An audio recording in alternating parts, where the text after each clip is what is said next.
When real estate developers decided to destroy an elderly black woman's home, they had no idea how it would turn out. Obama's intervention not only saves her legacy, but shocks everyone. Learn how the fight for justice became a symbol of strength and unity. Subscribe and share your story. Where are you watching this video from? The morning sun filtered through the curtains of Louise Jackson's living room, casting warm golden hues across the time-worn walls. The house had seen better days, its paint cracked and peeled, its floors creaking underfoot, but to Louise it was a sanctuary, a living repository of her family's history. The faint smell of lavender lingered in the air, mingling with the rich aroma of freshly brewed tea. She hummed softly to herself, an old hymn passed down from her grandmother, as she moved about her modest kitchen. Louise loved mornings like this. The rhythm of her daily rituals reminded her of a time when the house had been alive with laughter and conversation. Now it was quiet, save for the soft sounds of the neighborhood waking up. The gurgle of sprinklers, the distant bark of a dog, the hum of a passing car. These were the sounds of a community she had known her entire life. She smiled to herself, her gnarled hands cradling a steaming mug of tea, and settled into her favorite chair by the window. Her tranquility was interrupted by a sharp knock at the door. She set her mug down carefully, her brows knitting together in curiosity. Few people visited her these days, and she wasn't expecting anyone. When she opened the door, a young man in a crisp uniform stood on her porch, holding a clipboard and a manila envelope. "Mrs. Jackson?" he asked, his voice professional but not unkind. "Yes, that's me," she replied, gripping the edge of the door. "What is this about?" He handed her the envelope. "This is for you. Have a good day." Before she could ask any questions, he turned and walked briskly back to his car. Louise stood there for a moment, the envelope heavy in her hand. A sinking feeling settled in her chest as she closed the door and moved to the dining table to open it. Her hands trembled slightly as she pulled out the neatly folded papers inside. It didn't take long for the words to hit her like a punch to the gut. Notice of intent to demolish.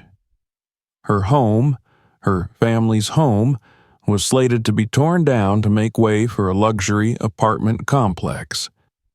The developers had already purchased most of the surrounding properties, and hers was one of the last holdouts. The letter was direct and cold, outlining a timeline for the sale and subsequent demolition.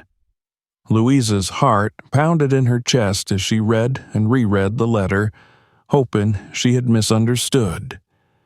But the reality was clear. Her home, the place that had stood as a testament to her family's resilience and history, was in immediate danger. For a long moment, she sat in stunned silence, the letter clutched in her hands. Memories of her childhood flashed before her eyes. The echo of her mother's laughter, her father's deep voice telling stories by the fireplace, her grandmother's soothing hymns as she baked in the kitchen. Every corner of this house held a piece of her soul. It was more than walls and a roof, it was a legacy. Louise forced herself to breathe deeply and set the letter down. Her first instinct was to fight. She had no intention of giving up her home without a struggle. But as she considered her options, doubt crept in. Who could she turn to? What resources did she have? She was an elderly woman on a fixed income with no family nearby and no connections to lawyers or activists. The odds felt insurmountable. Still, she couldn't let fear paralyze her. She decided to visit the municipal offices to get more information. Surely there was some mistake. Perhaps they hadn't realized the historical significance of her home, or the fact that it had been in her family for over a century. The following morning, Louise dressed carefully, smoothing the wrinkles out of her best blouse and pulling on her sturdy walking shoes. The city offices were just a few blocks away, but the walk felt longer than usual. She clutched the letter tightly in her hand as she entered the sleek, impersonal lobby. The receptionist barely glanced up as she approached. "I need to speak to someone about this notice," Louise said, placing the letter on the counter. The receptionist scanned it briefly and nodded. "You'll need to speak with Planning and Development. Take the elevator to the 3rd floor and check in at the desk there." Louise thanked her and followed the directions, her nerves tightening with each step. When she reached the 3rd floor, she was directed to a small office where a young man with a nameplate that read Eric Dawson greeted her with a polite smile. "How can I help you, ma'am?" Louise explained her situation, her voice trembling with emotion as she described the importance of her home. Eric listened patiently, but when she finished, his expression was apologetic. "Mrs. Jackson, I understand how difficult this must be for you," he said, "but the development project has already been approved by the city council. The area has been rezoned and most of the properties have already been sold to the developer." "But this house is my home," Louise protested. "It's been in my family for generations. Isn't there something you can do?" Eric hesitated. "There might be a way to appeal the decision, but it's a complex process, and frankly, it's very rare for these appeals to succeed." Louise's shoulders sagged. She had come here hoping for answers, but she was leaving with nothing but a sense of despair. On her way out of the office, one of the younger clerks stopped her and pressed a slip of paper into her hand. "If you really want to fight this, you'll need a lawyer," the clerk whispered. "I know someone who might be able to help." Louise nodded her thanks, but as she stepped back out into the sunlight, the weight of the situation bore down on her. A lawyer? That would cost money she didn't have. And even if she found someone willing to help, what were her chances against a powerful developer with deep pockets and political connections? Her walk home felt heavier, the streets she had known her entire life now tinged with uncertainty. As she passed the empty houses of former neighbors, their windows boarded up and their yards overgrown, she felt the isolation creeping in. She was one of the last holdouts, and she knew it wouldn't be long before the pressure to sell became unbearable. That night, Louise sat at her kitchen table, staring at the letter. The familiar creaks and groans of the old house felt like a kind of comfort, a reminder of all the lives that had been lived here. She couldn't let it end like this. She couldn't let her family's history be erased, but as she sat there in the quiet, a sharp noise jolted her from her thoughts. She froze, her heart racing, and turned toward the window. In the dim light of the street lamp, she could make out the faint outline of graffiti scrawled across her fence. Her breath caught in her throat as she read the words, "Get out. You don't belong here." Her hands trembled as she grabbed a rag and went outside to scrub the words away. The night air was cold, and her fingers stung as she worked, tears blurring her vision. This wasn't just about a house anymore. It was about her dignity, her right to exist in a place that had been her home for a lifetime. As she returned inside, her resolve hardened. They wanted her to leave quietly, to fade away without a fight. But Louise Jackson had never been one to back down, and she wasn't about to start now. The morning after the vandalism, Louise Jackson stood on her front porch, staring at the faint remnants of the graffiti she had worked so hard to scrub away the night before. The words haunted her, even though they were no longer visible. The phrase, "get out," felt personal, as though the neighborhood she had called home for her entire life was turning its back on her. She drew her shawl tighter around her shoulders and stepped back inside. The house felt unusually quiet, its creaks and groans amplifying her unease. As she sat at her dining table, clutching a cup of tea, her gaze lingered on the letter from the developers. It was as if the notice had taken on a life of its own, an ominous presence she couldn't ignore. She had always known there was tension in the neighborhood, an undercurrent of resentment as wealthier families moved in and longtime residents like her were pushed out. But this was different. This was direct, hostile. Determined to fight back, Louise picked up her phone and dialed the number scribbled on the slip of paper the young clerk had given her. The lawyer's name was Charlotte Moore, and though her voice was warm and sympathetic, her words carried little hope. "Mrs. Jackson," Charlotte began after hearing her story, "I want to help you, but cases like this are incredibly difficult. Developers often have the backing of city officials, and the laws tend to favor them." "Is there nothing I can do?" Louise asked, her voice quivering. "There are a few options," Charlotte replied cautiously. "We could try to argue that your home is of historical significance, but that process takes time and resources. Do you have any documentation about your home's history?" Louise thought for a moment. Somewhere in the attic, buried among the boxes of her late mother's belongings, there might be something. But the thought of digging through decades of memories felt daunting. "I'll find what I can," she said at last. "Please, just tell me where to start." Charlotte promised to send her a list of steps to begin the process and ended the call with a note of encouragement. But as Louise hung up, she couldn't shake the feeling that she was embarking on a battle she wasn't equipped to fight.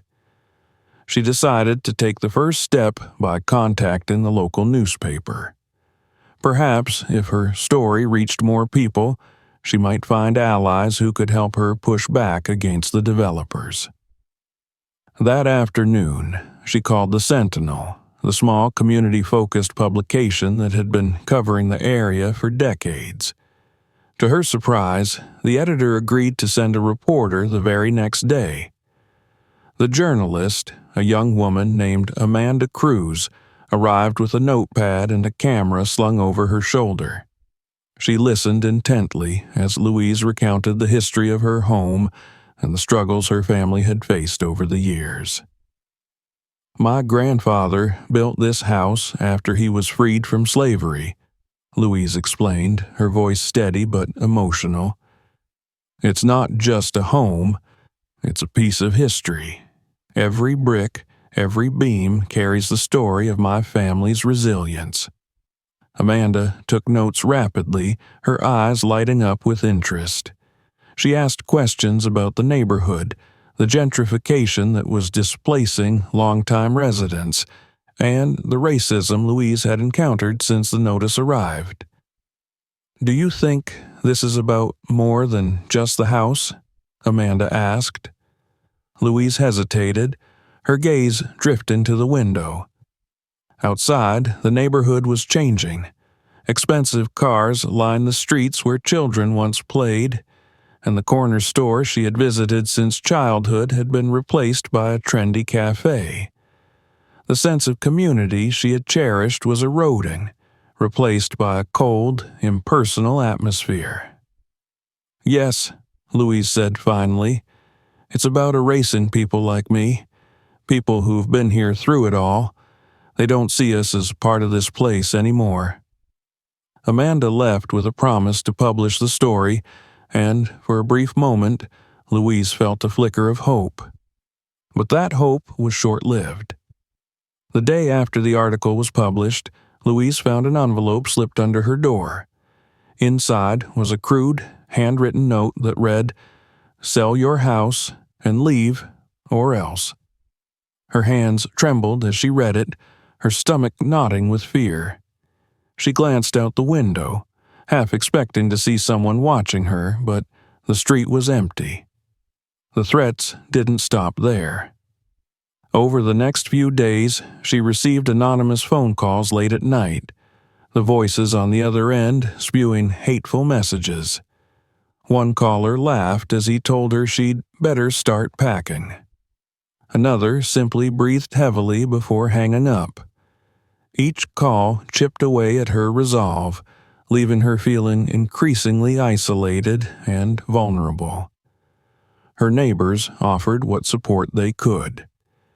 The Johnsons, from across the street, brought over a casserole and assured her they would keep an eye out for suspicious activity. A younger couple from 2 doors down suggested starting a petition to save the house. But as the days went on, Louise could see the fear in their eyes. They were worried about becoming targets themselves. One evening, a knock at the door startled Louise. When she opened it, she found Maria Hernandez, a longtime resident of the neighborhood who had been forced to sell her home a few months earlier. Maria looked around nervously before stepping inside.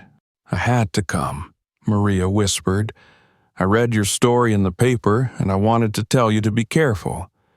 These developers, they don't play fair. When my husband and I resisted selling, things got ugly. They started spreading rumors about us, making it impossible to stay. We didn't have a choice." Louise thanked Maria for her warning, but it only deepened her sense of dread. She spent the next few nights lying awake, her mind racing with possibilities. What would happen if she refused to sell? How far would the developers go to get what they wanted? As the days turned into weeks, Louise felt herself growing weary. The house that had always been her refuge now felt like a fortress under siege.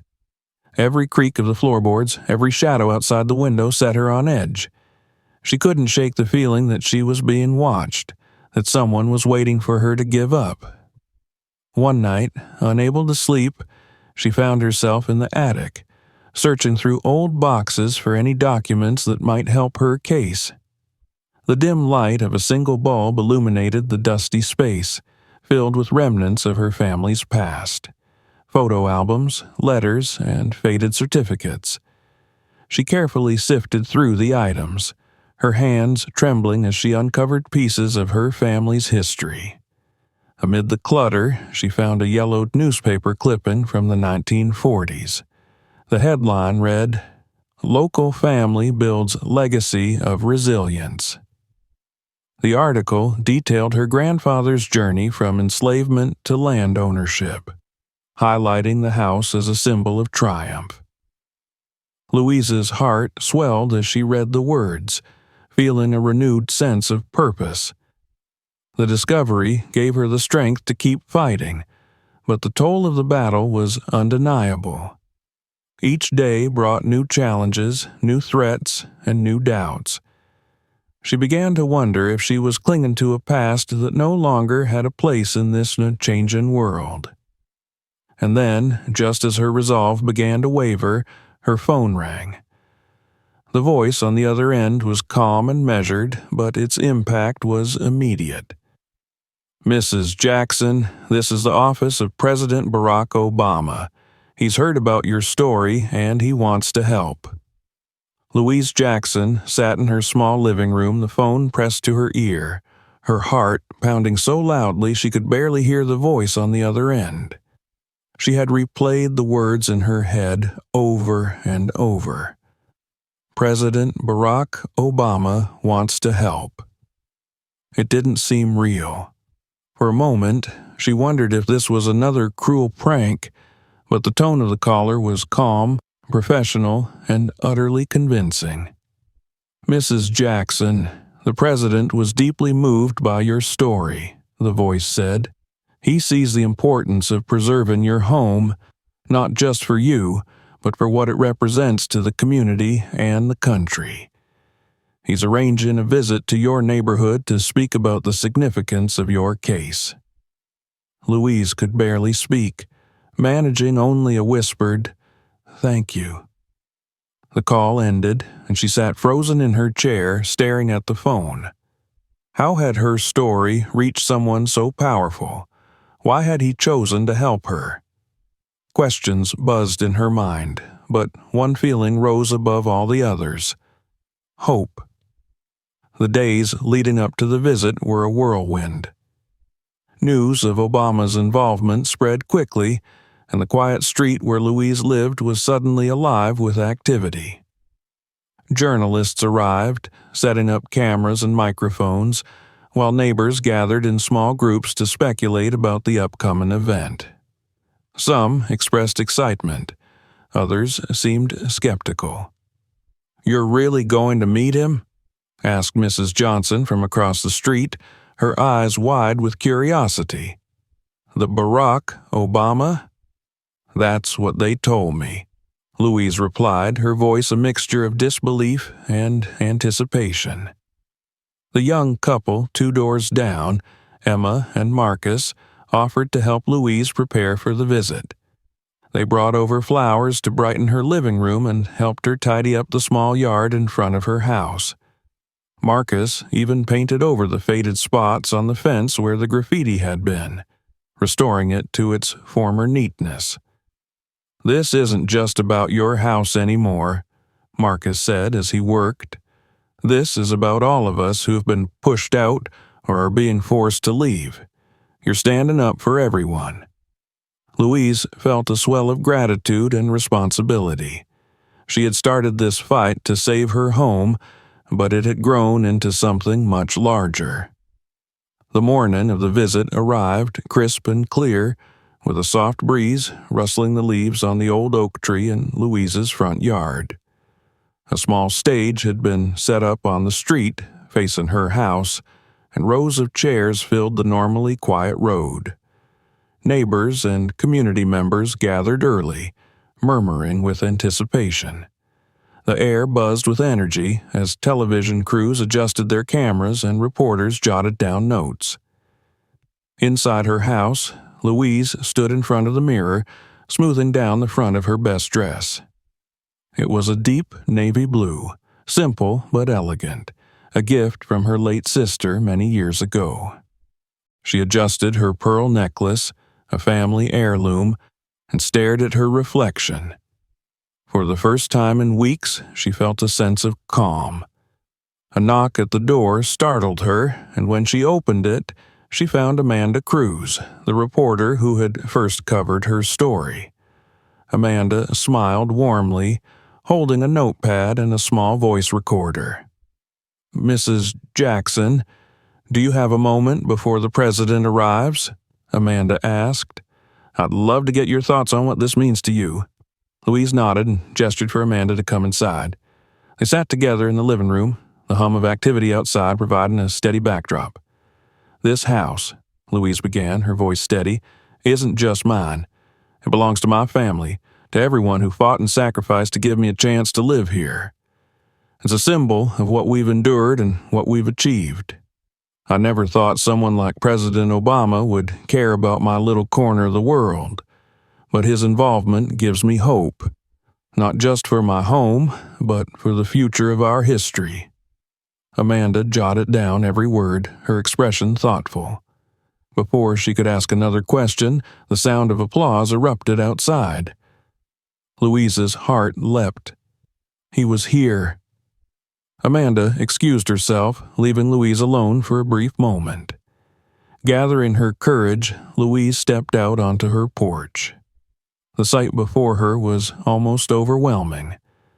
A sleek black car had pulled up to the makeshift stage, and Barack Obama, tall and poised, was stepping out, his signature warm smile lighting up the crowd. The audience erupted into cheers and applause as he made his way to the stage, shaking hands and exchanging a few words with people along the way. Louise felt rooted to the spot, unable to believe her eyes. She had seen him on television countless times, heard his speeches that inspired a nation, but seeing him in person, standing just a few feet away, was surreal. Obama took the stage and adjusted the microphone. The crowd fell silent as he began to speak. "I came here today because of a story," he said, his voice steady and resonant. "A story about resilience, about history, and about the fight to preserve the places that matter, not just to individuals, but to entire communities. Mrs. Louise Jackson's home is more than a building. It's a testament to the strength and perseverance of generations who came before us. It's a part of our collective history, a history we cannot afford to lose. The audience listened intently as Obama spoke about the importance of protecting cultural heritage and the role that communities play in shaping the future. He emphasized that Louise's fight was not just hers alone, but one that resonated with people across the country.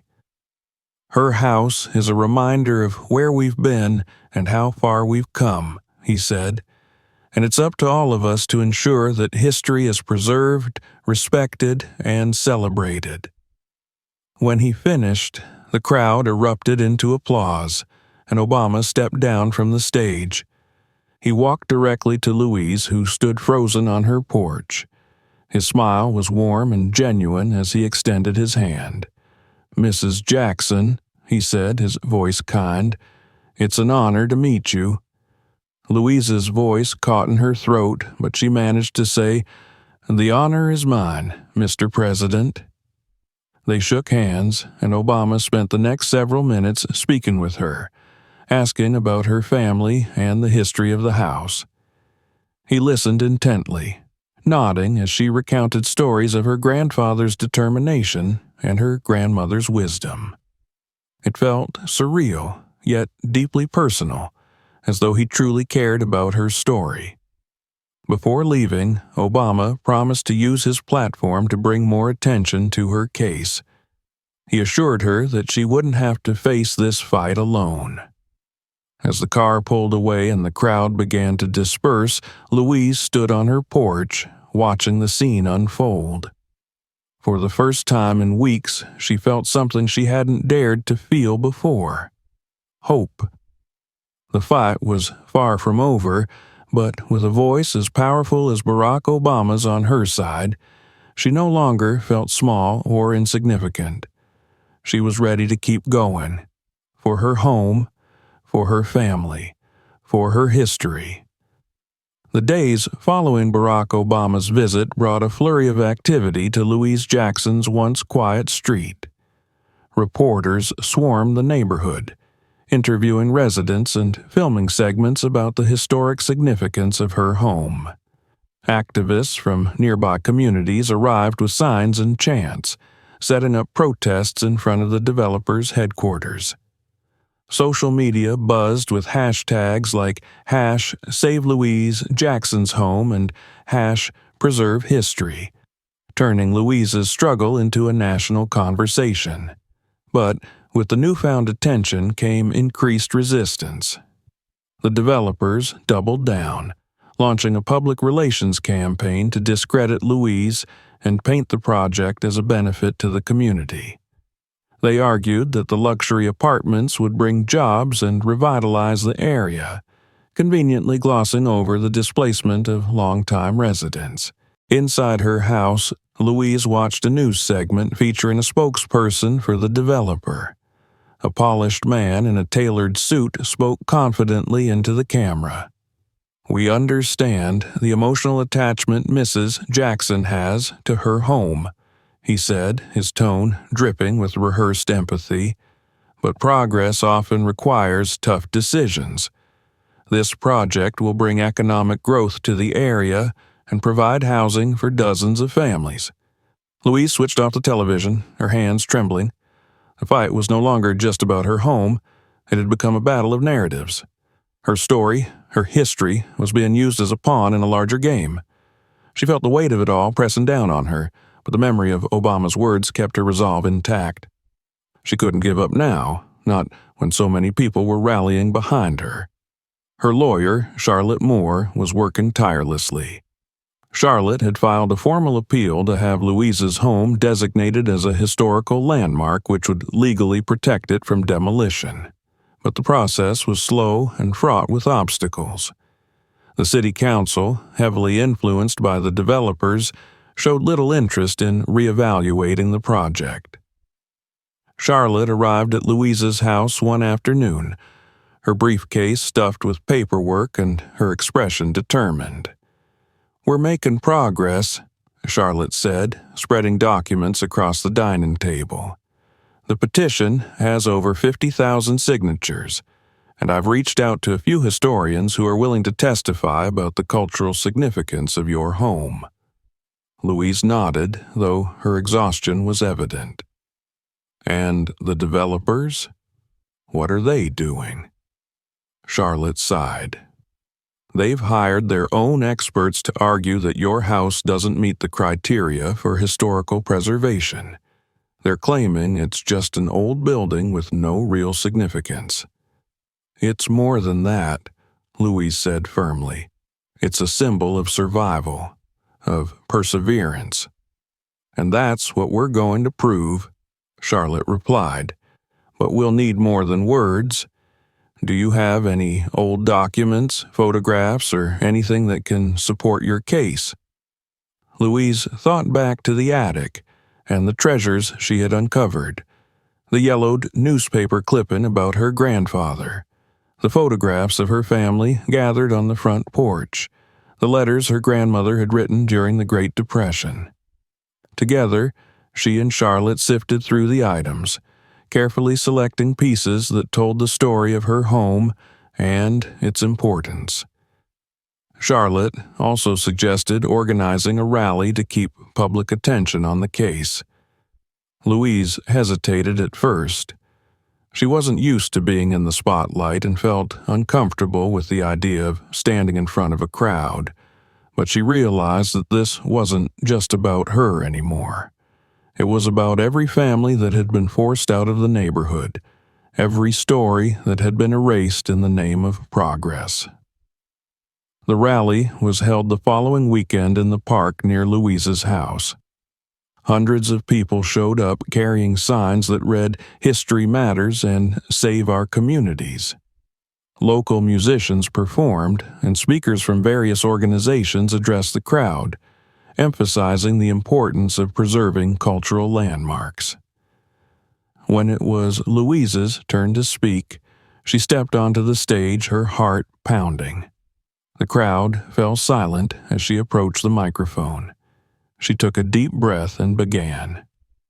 "This house isn't just a building," she said, her voice steady despite her nerves. "It's a piece of my family's history, a history that's tied to the struggles and triumphs of this community. My grandfather built that house with his own hands after he was freed from slavery. He wanted a place where his family could thrive, where we could build a future. And now they want to take that away, not just from me, but from everyone who calls this neighborhood home." The crowd erupted into applause, their cheers filling the air. Louise felt a surge of strength as she continued. "We can't let them erase our stories. We can't let them replace our history with glass and steel. This fight isn't just about my house. It's about all of us. And it's a fight we can win if we stand together." The rally ended with a renewed sense of purpose, but the battle was far from over. The developers retaliated by filing a countersuit, claiming that Louise's efforts were delaying a project that had already been approved. They accused her of being a troublemaker, someone who was standing in the way of progress. The media frenzy intensified. Reporters camped outside Louise's house, hoping to catch a soundbite or photograph. Some neighbors expressed frustration with the attention, while others rallied around her, organizing community meetings and brainstorming ways to keep the momentum going. One evening, as Louise sat by her window, watching the flickering lights of the reporters' cameras, she felt a deep sense of weariness. The fight was taking its toll on her, physically and emotionally, but she reminded herself why she was doing this: for her family, for her community, for the generations to come. A knock at the door pulled her from her thoughts. When she opened it, she found Marcus and Emma standing there, holding a stack of flyers. "We've organized another petition drive," Marcus said. We're going door to door tomorrow to get more signatures. And we wanted to check on you," Emma added, her expression kind. "You've been through so much."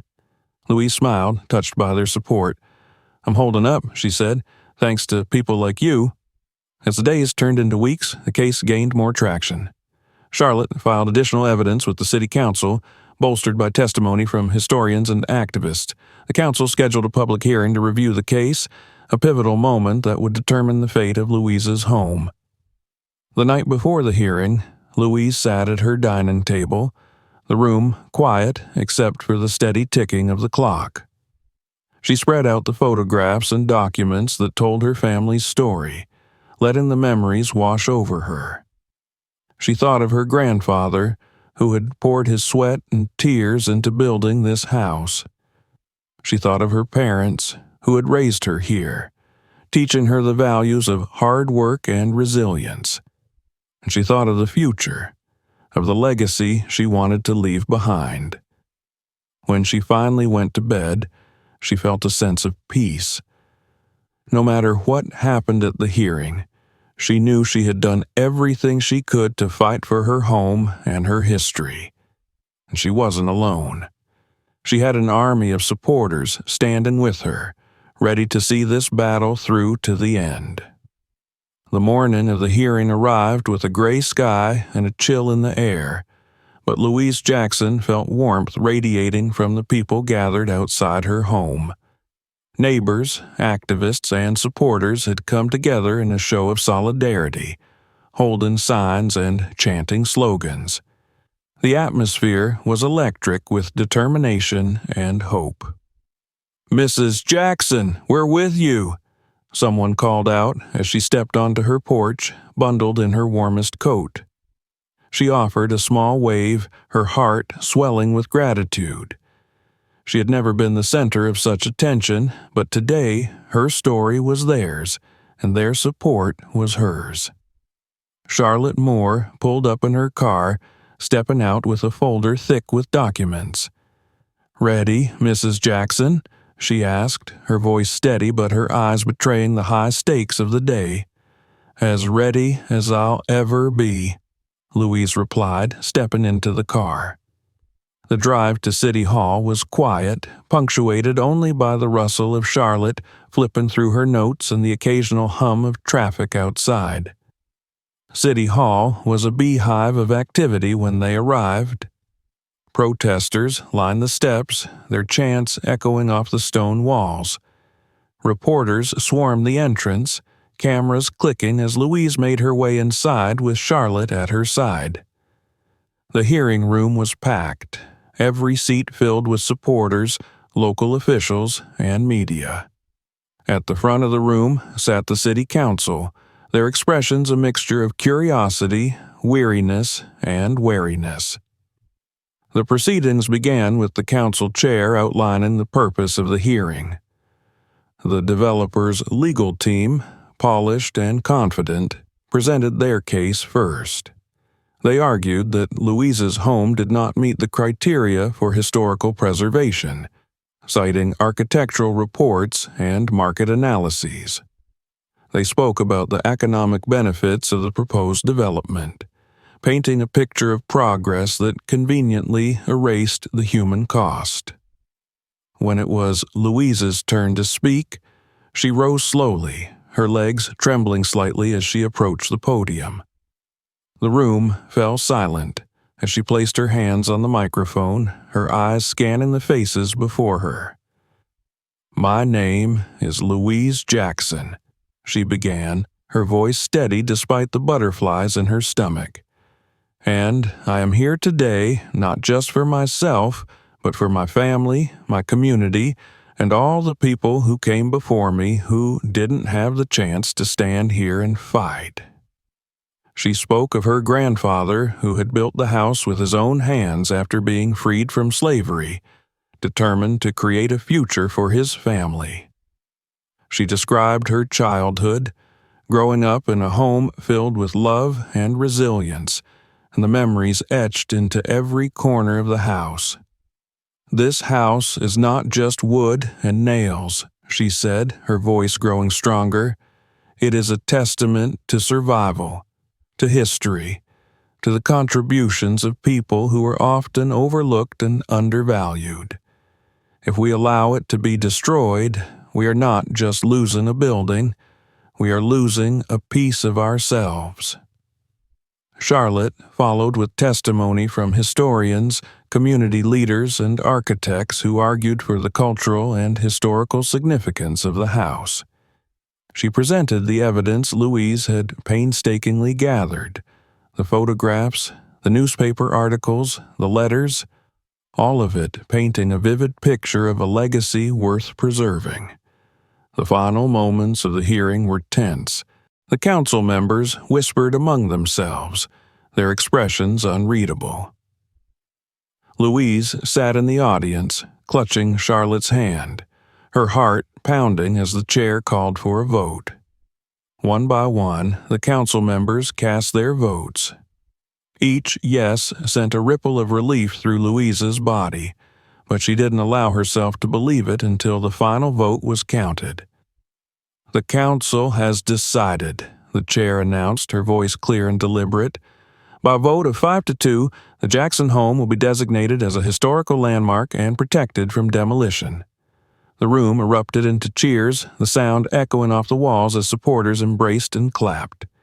Tears streamed down Louise's face as she stood, her neighbors surrounding her with hugs and congratulations. She felt a weight lift off her shoulders, replaced by a sense of triumph she hadn't dared to hope for. Outside, the scene was jubilant. People danced and sang, holding up signs that read, "Victory for History," and "We Stand with Louise." Reporters flocked to her, microphones and cameras thrust forward, but Louise's attention was on the faces of her neighbors, some familiar, others new, who had stood by her through the hardest fight of her life. Later that evening, back in the quiet of her home, Louise sat at the dining table, the flickering light of a single candle illuminating the photographs spread before her. She traced her fingers over an image of her grandfather standing proudly in front of the house, his face weathered but determined. She thought of all the sacrifices her family had made, the hardships they had endured, and the legacy they had left behind. A knock at the door interrupted her thoughts. When she opened it, she found Marcus and Emma standing on the porch, holding a bottle of sparkling cider and a bouquet of flowers. "We wanted to celebrate with you," Marcus said, his smile wide. "You did it, Mrs. Jackson." "No," Louise said, stepping aside to let them in. "We did it." The next few weeks were a whirlwind of media coverage and community celebrations. The story of Louise Jackson's victory spread far beyond her neighborhood, inspiring others to fight for the preservation of their own histories. The developers quietly withdrew their plans for the luxury apartments, their public image tarnished by the battle. But the biggest transformation came from within the neighborhood itself. Inspired by Louise's fight, the community rallied together to form a preservation society, dedicated to protecting other historically significant sites in the area. Louise's home became a focal point for these efforts, a symbol of what could be achieved through resilience and unity. One sunny afternoon, as Louise sat on her porch, a letter arrived in the mail. It was from Barack Obama's office, congratulating her on her victory and offering to help turn her home into a museum that would tell the story of her family and the broader history of the neighborhood. Tears welled in her eyes as she read the letter. She looked out at her street, now alive with the sounds of children playing and neighbors chatting, and felt a profound sense of peace. Her fight had been worth it, not just for herself, but for everyone who called this place home. Louise stood and walked back into her house, the warm light of the afternoon streaming through the windows. The old wooden floors creaked beneath her feet, a sound that now felt like music. She had fought for her past, and in doing so, she had secured a future, for her home, for her family, and for the stories that would now never be forgotten. The weeks following the city council's decision were a whirlwind for Louise Jackson, but for the first time in months, it was a good kind of chaos. The developers had officially abandoned their plans for the luxury complex, and her house now stood protected, recognized as a historical landmark. The attention her story had drawn lingered, and with it came an idea that both excited and intimidated her, turning her home into a museum. The proposal from Barack Obama's office had been clear. They offered support to preserve the house, fund its renovation, and transform it into a place where the history of her family, and by extension, the community, could be celebrated. It was an opportunity to ensure that the story of her grandfather's resilience and her own struggle wouldn't just be remembered. It would be shared with future generations. Louise had spent a lifetime guarding her privacy, cherishing the quiet life she had built within these walls. The thought of strangers walking through her home, examining her family's belongings, filled her with uncertainty. But as she sat at her kitchen table, staring at the proposal, she thought of what Obama had said during his visit. "Your story is our story." It wasn't just her family's history. It belonged to everyone who had fought and struggled for a place in the world. "You did it, Mrs. Jackson," Marcus said, smiling. "You turned your home into something extraordinary." "No," Louise said, her voice thoughtful. "We did it. All of us." The streetlights flickered on, casting a warm glow over the house and the plaque by the door. For the first time in a long while, Louise felt at peace. Her home was no longer just hers. It was a place where stories would be told, where history would be remembered, and where the future could learn from the past. It was everything she had hoped for and more. As she sat there, surrounded by friends and the echoes of a day well spent, she knew that the fight had been worth it. The Jackson house stood tall, not just as a building, but as a beacon of resilience, a testament to the power of community, and a legacy that would endure. Support our channel. Subscribe so you don't miss new stories that inspire and make you think. Share this video with your friends so that Louise's story reaches even more people. Watch other videos on the channel. Each story reveals new facets of human life.